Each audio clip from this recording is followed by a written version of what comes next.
Hi everyone, welcome back to another episode from Crazy Gamer.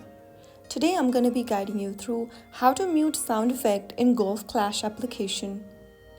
If you want to enjoy Golf Clash without any sound effects, then the first thing to do is to open up the Golf Clash app on your device, and once you are in the home page, tap the gear icon at the top left corner.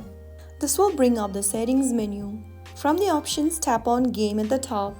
Now, once you tap on Game, you will need to find the sound effects volume button and drag the volume button towards the left inside and make it look like this.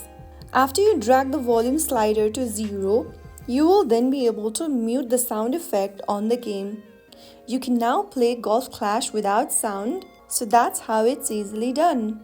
I hope the video was helpful to you. If it was, don't forget to like, share and subscribe. I'll see you in the next episode. Thank you for watching.